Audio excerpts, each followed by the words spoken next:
drowning in the noises that surround you every day. Do you struggle to keep them at bay? And at times, does it feel like you're losing the way? Are you tempted by the voices trying to lead us all astray? Do not always believe what they say. Come along, peace and quiet are not so far away.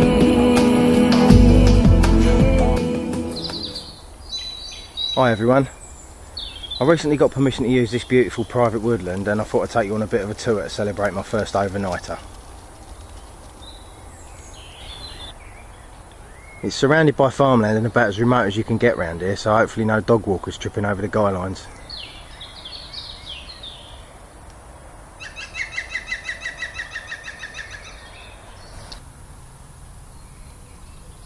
It's so out of the way here, I reckon I could be in for a noisy night. It feels like the sort of place all the wildlife's going to make a beeline for after dark. It might mean getting scared awake at 3 in the morning by something getting eaten by something else 10 feet from your shelter, but rather that than brain melt in front of EastEnders. This or soaps. Tricky.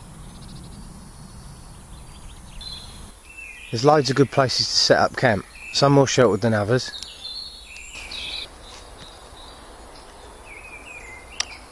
And some too close to wildlife I don't want to scare away.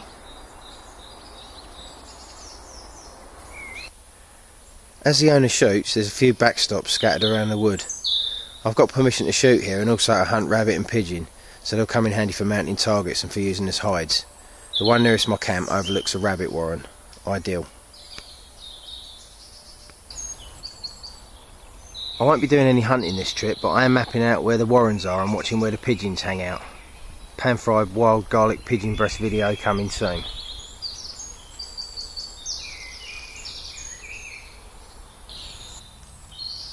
The sleep system I'm using is a Stormlight inflating mattress, Swiss Army sleeping bag, British Army bivvy bag in DPM, and a £1 inflatable pillow from Pound Stretcher. As the temperature's still a bit unfriendly in the small hours, I'm going for a ground shelter to give me an extra advantage against wind chill. As well as a DPM shelter sheet, I'm going to use shelter ends to cap it off and a bivvy bag for added protection. Should make it nice and cosy.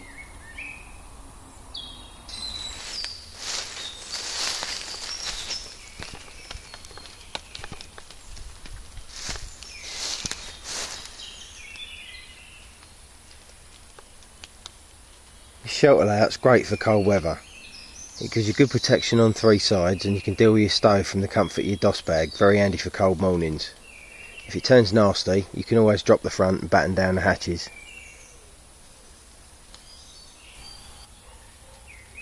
With it open, you get a nice wide angle view of your surroundings.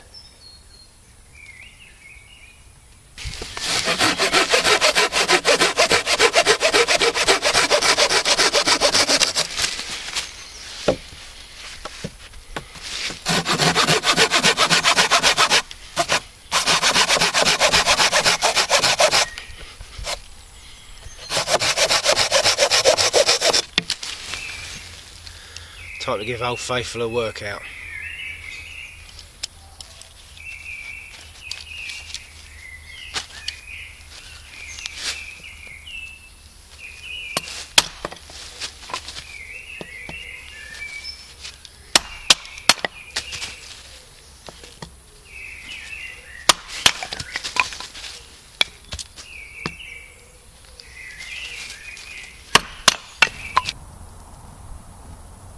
I can't wait to see what goes on here at night.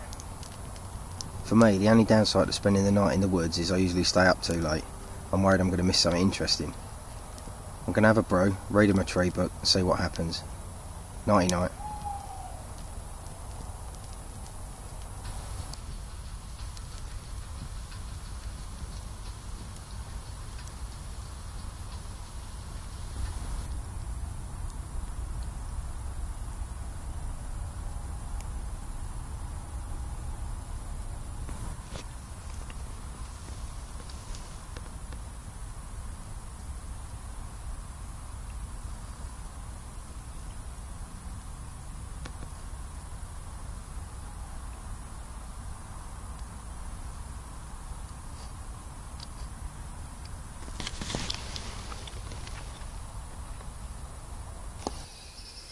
Morning all.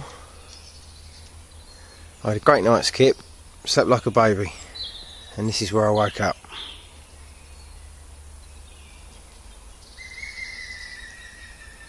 Not too shoddy.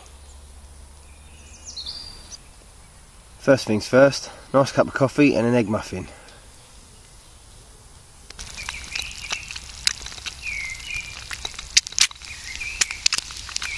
Oh, one of the best noises in the world.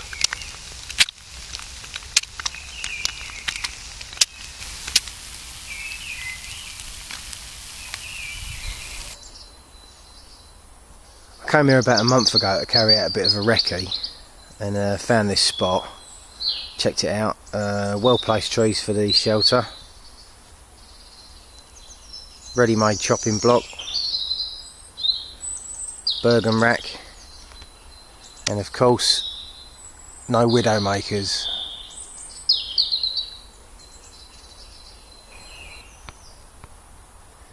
And there is your classic widow maker,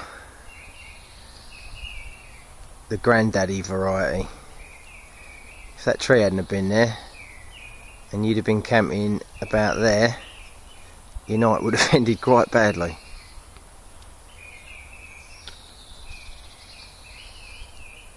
Still, that's why you look out for them.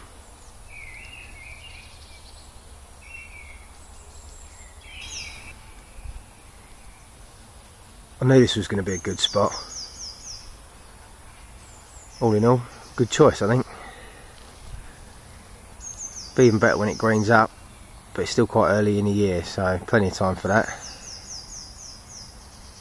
Loads of life here as well, listen to the bird song.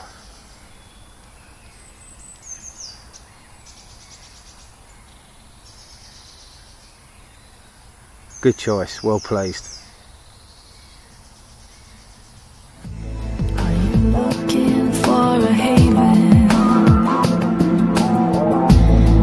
Anywhere that you may roam. There's shelter and oasis of your own. Come along, you will find you are already home.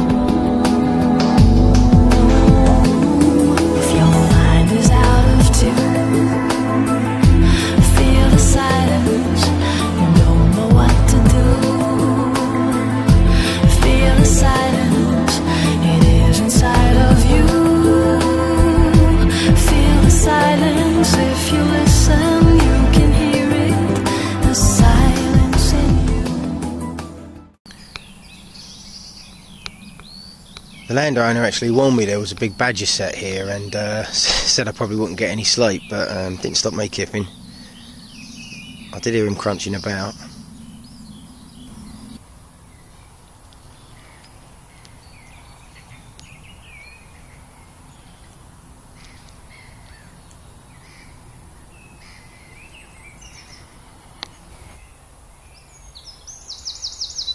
A lot of them actually look deserted. No recent activity.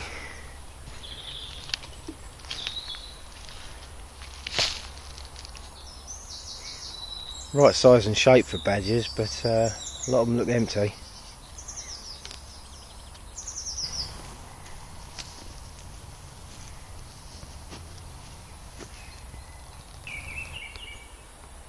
If I'm wrong, I'd appreciate someone to put me straight, but I believe that is squirrel action. Poor tree's in a bit of a state. Is it just me, or does that thing in the centre there look like a St Bernard? I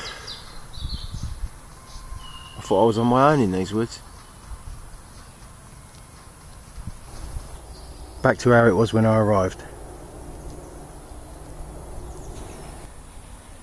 Ultimately, I'm hoping this wood will be a classroom for me. Now I've got regular access to it, I can watch it move through the seasons, learn its cycles and understand British flora and fauna a little bit better. There'll still be trips elsewhere, but this is my home turf.